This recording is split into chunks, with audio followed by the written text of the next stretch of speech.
Nah, makanya ketika kita memiliki anak semacam tadi yang tak mau bersyukur kepada orang tuanya, kita introspeksi diri.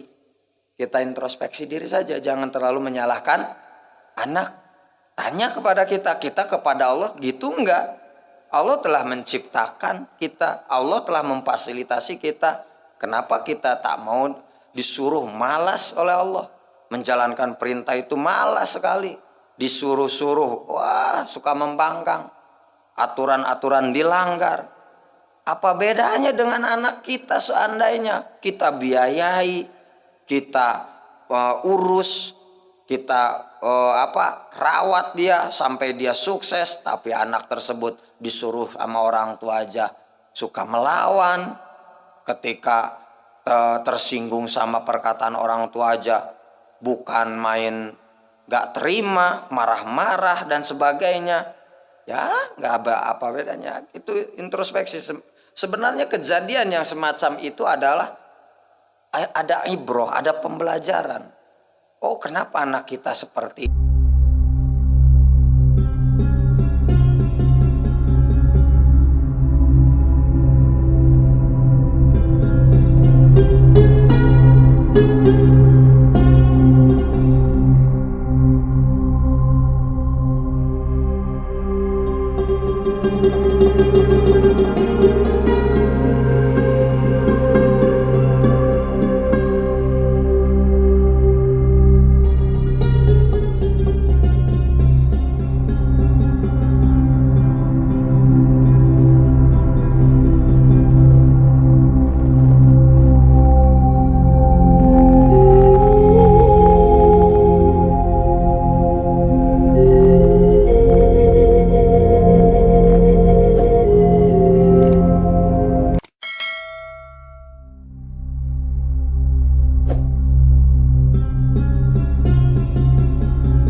Ni'matani ma kharaja mawjudun anhuma wala budda li kulli mukawwanin minhuma.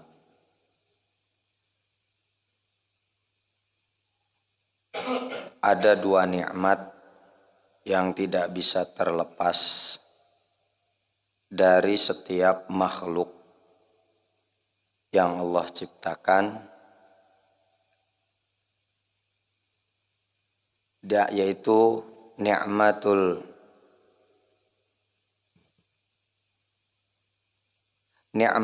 ijad wa ni'matul imdad.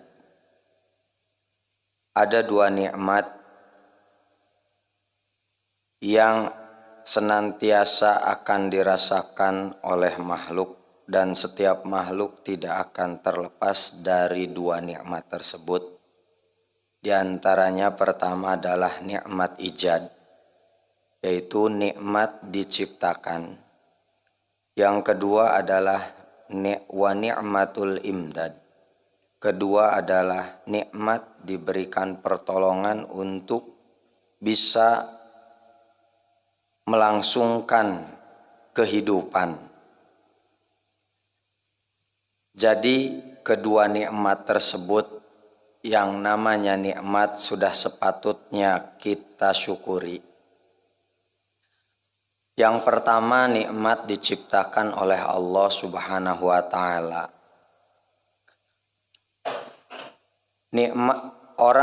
Kita harus bersyukur kepada Allah karena telah Allah berikan kesempatan untuk bisa mengenal Allah Subhanahu wa taala. Karena nikmat yang paling besar ialah ketika nikmat itu diberikan kepada kita, yaitu bisa diberikan kesempatan untuk bisa mengabdikan diri kepada Allah yang Maha Rahman, yang Maha Rahim, yang senantiasa memberikan kebahagiaan kepada kita. Oleh karenanya sudah sepatutnya kita bersyukur dengan telah diciptakan oleh Allah ke dunia ini. Dengan apa kita bersyukur? Kita harus senantiasa menjaga diri kita dari segala perbuatan-perbuatan atau tindakan-tindakan yang sekiranya bisa menghilangkan nyawa. Orang yang istilahnya bunuh diri itu sudah dicap oleh Allah Subhanahu wa ta'ala itu adalah orang yang sudah pasti ahli neraka. Suatu ketika ada sahabat, dia jihad, selalu berperang, membantu Rasulullah SAW. Dia selalu berada di garda terdepan untuk membela agamanya Allah, membela perjuangannya Rasulullah. Suatu ketika sahabat tersebut di saat berperang melawan kaum kafir, sahabat tersebut terkena tombak. Mati tidak, cuma perasaan sakit yang dialami akibat terkena tombaknya kaum kafir itu sangat menyakitkan. Sehingga sahabat tersebut tidak tahan dengan rasa sakit yang diderita akibat tusukan tombak tersebut, sehingga sahabat tersebut mengambil satu pedang, sehingga dia menusukkan pedang tersebut kepada dirinya, sehingga dia meninggal dalam seketika. Datanglah kemudian Rasulullah, dan apa yang Rasulullah katakan, huwa finnar, dia itu ahli neraka. Padahal kurang gimana sahabat tersebut membela Rasulullah, tapi endingnya tersebut itu dia menghilangkan nyawanya dengan perbuatan diri sendiri, dengan menusukkan pedang kepada dirinya sendiri, sehingga dia meninggal dengan sia-sia. Maka Rasulullah langsung mengatakan huwa finnar, dia itu ahli neraka. Seperti itu. Makanya jangan pernah sekali-kali kita berusaha menghilangkan nyawa. Karena apa? Kita itu sudah kufur akan nikmat.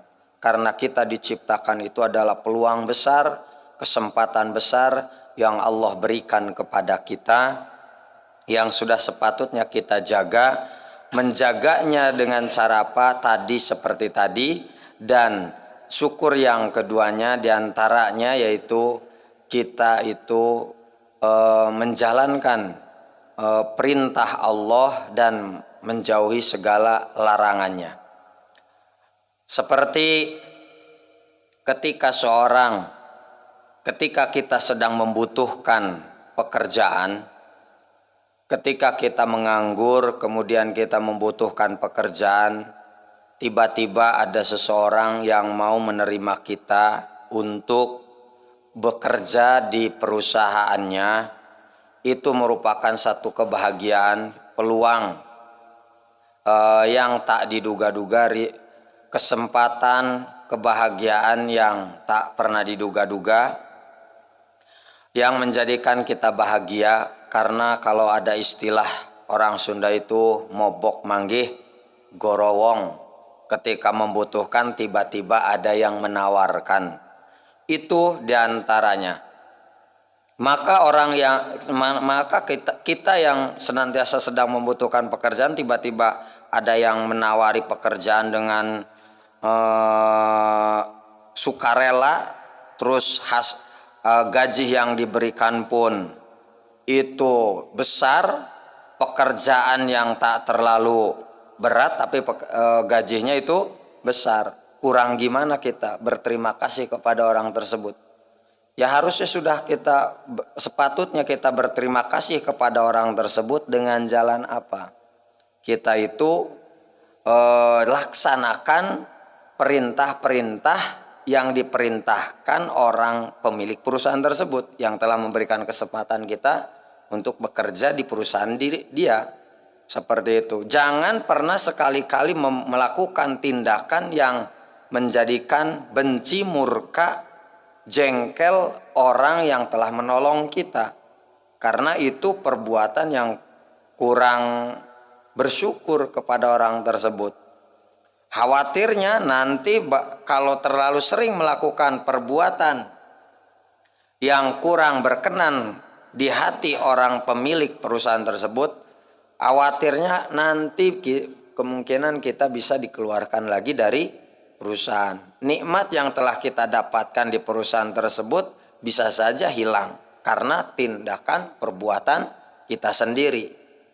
Nah, seperti halnya kepada Allah, ketika Allah memberi, karena betapa banyak sebenarnya itu ruh itu sangat mengharapkan, makhluk itu sebenarnya bahagia sekali ketika diciptakan oleh Allah Subhanahu wa taala. Karena ketika ditanya, ruh itu kan awalnya itu di alam lahut.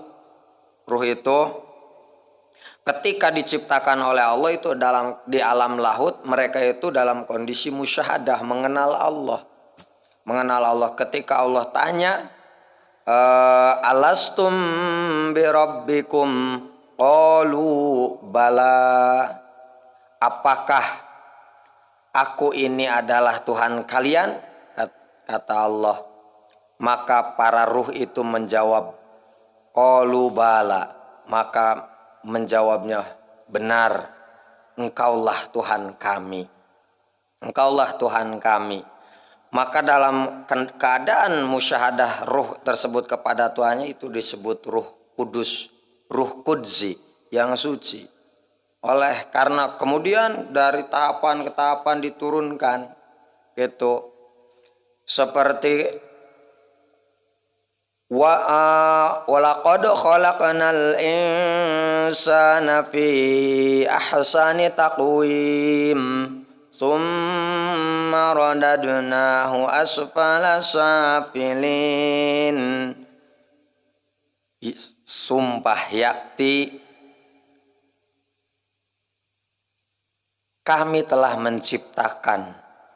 sesungguhnya kami telah menciptakan manusia itu dalam kondisi sebaik-baiknya ciptaan.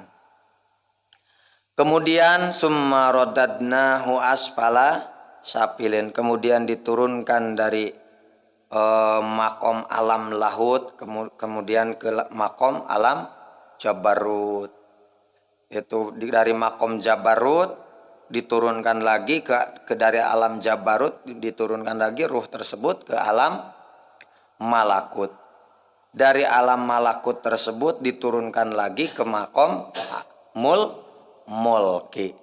Nah, di alam mulki ini, yaitu di alam mulki itu apa? Alam yang bisa terlihat oleh panca indera, yaitu di alam jasad. Makanya ruh tersebut dinamakan ruh jismani. Nah, pada saat ruh tersebut sudah menetap di dalam jasmani, itu ruh tersebut dinamakan ruh jismani. Nah, di saat kondisi demikian, disitulah mulai ruh tersebut mulai banyak lupanya kepada Allah Subhanahu wa taala. Oleh karenanya Allah sayang kepada makhluknya, si ruh tersebut kepada manusia, maka Allah jasmani berada di alam para nabi. Dunia ini di alam mulki, di alam mulki ini, tapi ruhnya supaya bisa kembali ke alam untuk lahut. Makanya sering kita dengar, inna lillahi wa inna ilaihi raji'un. Maksudnya secara hakikat ayat tersebut itu menganjurkan supaya kita itu dari Allah diciptakan di alam lahut, diturunkan dari alam, kemudian ke alam jabarut, ke alam malakut, kemudian ke alam mulki, supaya ruh itu bisa kembali lagi ke alam lahut lagi. Makanya para nabi dan rasul itu sekalipun ruh jasmaninya ada di dunia, tapi ruhnya sudah di alam lahut, di alam akhirat. Lahut itu alam akhirat. Makanya akhirat itu serasa ada di depan matanya, seperti para aulia Allah. Karena sudah Kenapa para aulia Allah itu sudah tidak tertarik dengan hal yang duniawi? Dikarenakan dia itu ruhnya sudah ada di alam lahut. Sementara tidak ada kenikmatan yang paling nikmat jikalau ruh itu kecuali berada di alam lahut. Karena ruh itu ketika sampai ke alam mulki, di alam jasmani ini, di dalam jasad ini, ruh itu tersiksa. Tersiksanya kenapa? Karena manusia itu selalu mengikuti bawaan nafsunya, jiwanya. Karena jiwa manusia itu selalu mengajak kepada kebutuhan jasmani, kepada kebutuhan jasmani semata. Sementara ruhnya itu terkadang ruhnya itu tidak diberikan makanan. Padahal manusia itu kan terdiri dari dua unsur, unsur jasmani dan unsur ruhani. Keduanya itu masing-masing membutuhkan makanan, asupan gizi. Ya, asupan gizinya itu berbeda. Ruh jasmani makanannya itu berbeda dengan makanan ruh. Jasmani itu nasi, daging, apalagi tempe, tahu, air, itu makanan jasmani. Sementara ruhani itu nggak akan mau diberikan makanan semacam itu. Ruh itu makanannya apa? Yaitu beribadah kepada Allah, zikir, membaca sholawat, membaca Al-Quran, mendengarkan penasehat, pengajian. Itu adalah makanan ruhani. Makanya ketika ada pengajian suka diistilahkan dengan istilah santapan rohani. Coba kita rasakan jasmani itu jikalau tidak dikasih makan itu gimana? Dia akan lemes, tidak ada kekuatan, malas melakukan aktivitas. Seperti halnya ketika puasa Senin Kemis saja loyo, gak pernah ada gairah. Lain halnya pada saat kita sedang tidak berpuasa, itu semangatnya beda. Seperti itu. Ya, apalagi ruh juga sama. Ketika ruh itu tidak diberikan asupan gizi makanan, ya sama, loyo. Makanya orang ketika ruhnya sudah kelaparan, maka hidupnya akan dipenuhi dengan himpitan berbagai gundah gulana, perasaan galau, semacam pusing, pikiran dan sebagainya. Itu diantaranya.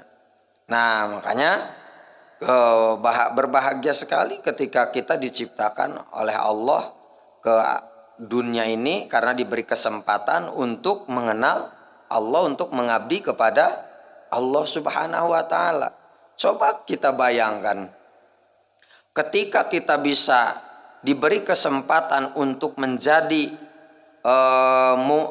seorang yang dipercaya oleh orang yang terhormat, seperti para ulama besar, seperti seorang yang terkenal. Kita itu dipercaya untuk mendampingi, melayani, membuatkan minumnya atau kopinya, sarapannya bagi orang yang terhormat.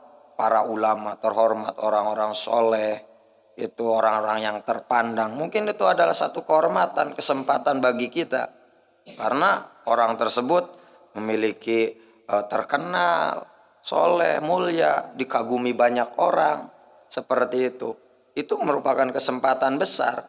Apalagi Allah. Ya kita kalau kita diciptakan itu seolah kita diberikan kesempatan oleh Allah. Bahwa yuk kamu dekat sama saya.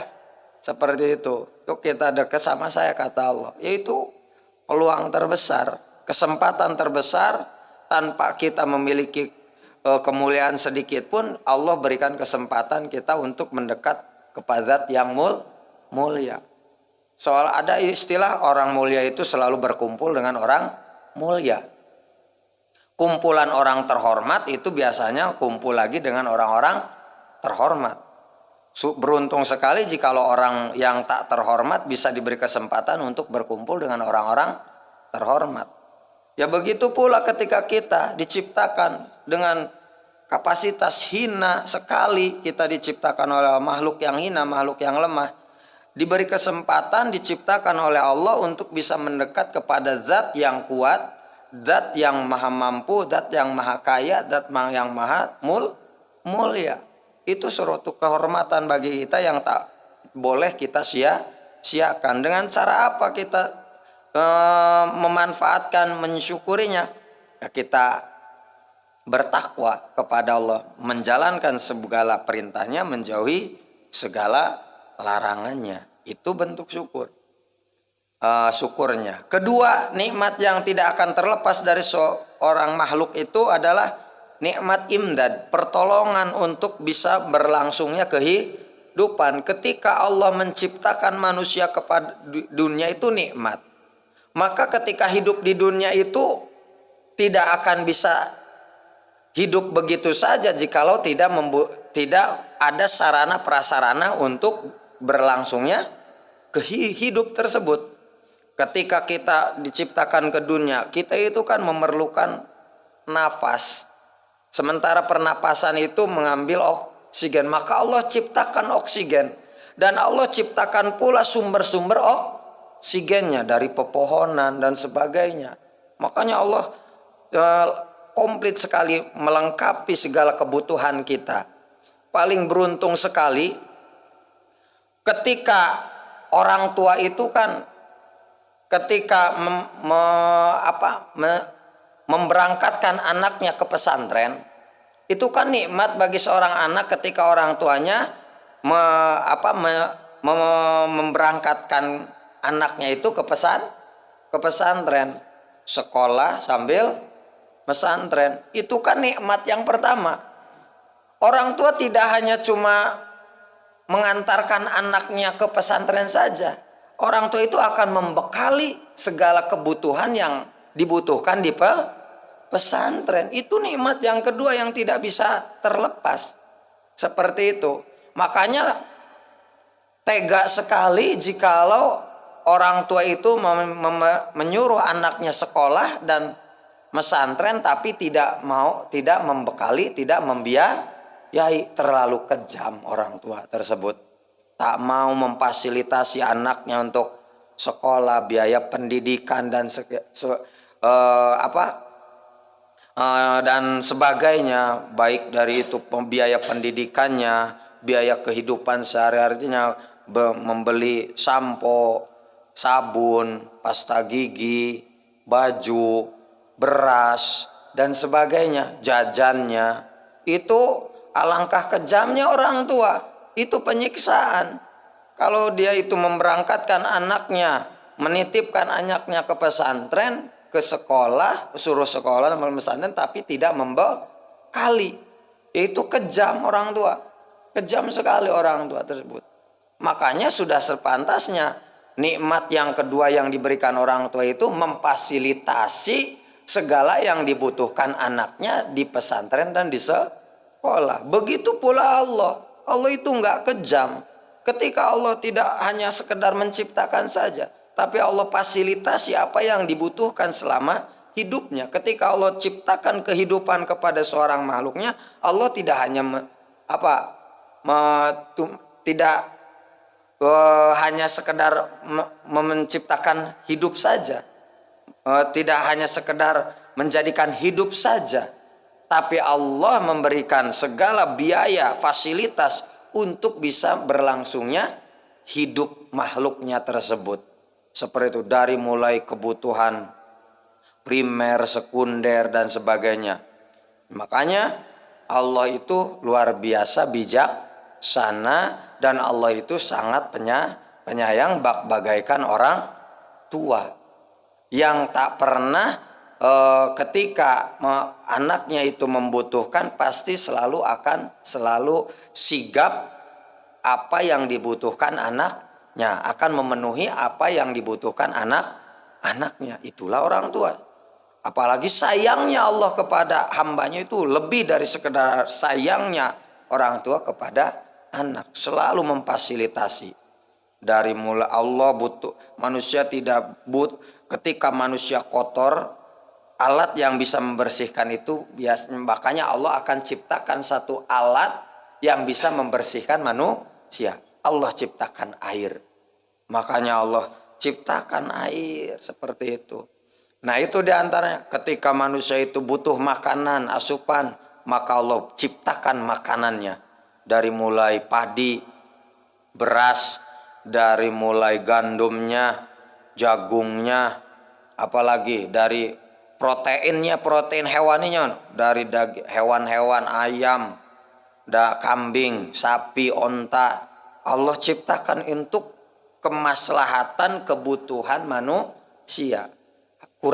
Kita itu harus benar-benar bersyukur kepada Allah. Luar biasa kurang ajar seorang anak yang telah orang tua itu telah membiayai, memberangkatkan ke pesantren, ke sekolah, untuk pesantren dan sekolah. Kemudian difasilitasi pembiayaan pendidikannya, dibiayai dari segi kebutuhan jajannya, peralatan belajarnya dan sebagainya. Anak tak tahu terima kasih. Anak itu selalu membangkang, tak mau belajar dengan sungguh-sungguh, padahal orang tua telah habis-habisan kerja keras mencari uang untuk membiayai anaknya, tapi anaknya males-malesan sekolahnya, males-malesan ngajinya. Itu anak yang tak bersyukur kepada orang tua. Begitu pula ketika Allah sudah ciptakan kita, kemudian Allah berikan fasilitas-fasilitas untuk berlangsungnya kehidupan hidup kita, tapi kita selalu membangkang dengan perintahan-perintahan Allah, tak beda dengan seorang anak yang seperti tadi. Nah, makanya ketika kita memiliki anak semacam tadi yang tak mau bersyukur kepada orang tuanya, kita introspeksi diri. Kita introspeksi diri saja, jangan terlalu menyalahkan anak. Tanya kepada kita kepada Allah gitu enggak? Allah telah menciptakan kita, Allah telah memfasilitasi kita. Kenapa kita tak mau disuruh? Malas oleh Allah. Menjalankan perintah itu malas sekali. Disuruh-suruh, wah suka membangkang. Aturan-aturan dilanggar. Apa bedanya dengan anak kita seandainya kita biayai, kita urus, kita rawat dia sampai dia sukses, tapi anak tersebut disuruh sama orang tua aja suka melawan. Ketika tersinggung sama perkataan orang tua aja bukan main gak terima, marah-marah dan sebagainya. Ya gak apa bedanya. Itu introspeksi. Sebenarnya kejadian yang semacam itu adalah ada ibroh, ada pembelajaran. Oh, kenapa anak kita seperti ini? Harusnya orang yang dibukakan mata hati itu harusnya bisa berpikir. Jangan terlalu anak ini saya diuji sama Allah, anak seperti ini. Bukan masalah ujian saja. Itu harus jadi pembelajaran. Barangkali Allah sedang memberikan supaya sadar, bertafakur bahwa kamu itu tidak bedanya sama anak kamu. Tingkah laku kamu kepadaku, kata Allah, tak bedanya anak kamu kepada kamu. Seperti itu diantaranya. Ketika anak itu hobinya menghabiskan uang jajan, atau ketika punya anak, seorang orang tua, anak itu hobinya menghabiskan hartanya orang tua. Ketika tanah milik orang tua tiba-tiba dijualin, kendaraan orang tua dijualin, seperti itu, harta orang tua itu habis sama anaknya. Karena kadang mana hartanya itu dipakai poyak-poyak oleh anaknya, terkadang dipakai main judi, main wanita dan sebagainya. Nah dari situ kita harus ngambil pelajaran. Kita jangan terlalu menyalahkan anak kita. Itu sebenarnya ada apa hubungan kita dengan Allah? Kok anak kita sampai segitunya? Seperti itu. Yang menggerakkan anak kita itu bukan siapa-siapa, Allah. Yang menggerakkan anak kita itu adalah Allah. Harusnya kita jadi pembelajaran ketika anak kita pembangkang. Apa bedanya kita kepada Allah? Kita saja menjadi pembangkang kepada Allah. Makanya Allah itu akan jadikan ketika kita sudah baik hubungannya kepada Allah, ketika kita menjadi patuh kepada Allah, berusaha menjauhi larangannya Allah, berusaha menjalankan perintah Allah, insya Allah Allah berikan anak yang patuh kepada kita. Ketika kita takut kepada Allah, maka Allah akan berikan anak kita yang takut kepada kita, kepada orang tuanya. Ketika kita menjadi hamba yang penurut kepada Allah, Allah jadikan anak kita menjadi penurut.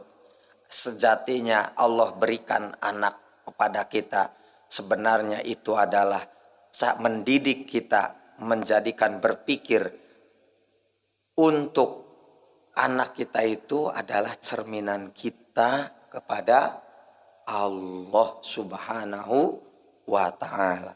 Jikalau kita itu hobinya yaitu suka membangkang, tak pernah patuh pada nasihat dan sebagainya, anak kita itu ada kemungkinan kita itu diperingatkan oleh Allah dengan nasihat para guru-gurunya dan sebagainya, selalu membangkang. Itulah cerminan anak kita, itu adalah cerminan kita kepada Allah. Karena tidak akan. Jadi jangan terlalu menyesali kehadiran anak. Sesali perbuatan kita ya kepada Allah yang harusnya itu. Harusnya seperti itu. Karena terkadang orang lupa ketika diberikan ujian dari seorang anak, terlalu menyalahkan anak.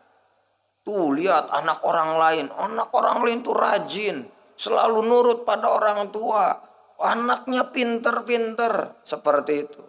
Sementara dia itu lupa dirinya itu seperti apa. Terlalu membanding-bandingkan kepada anak orang lain. Ya lihat orang tuanya. Mungkin ketika anak orang lain soleh-soleh, mungkin orang tuanya soleh. Ketika kita ingin ingin memiliki anak yang soleh, sementara kita lupa membenahi diri kita sebagai orang tua. Bagaimana anak kita bisa soleh jikalau kita sendiri tidak soleh? Karena seperti itu. Hukum sunatullah itu seperti itu kebanyakan. Seperti itu diantaranya. Nah itu diantaranya.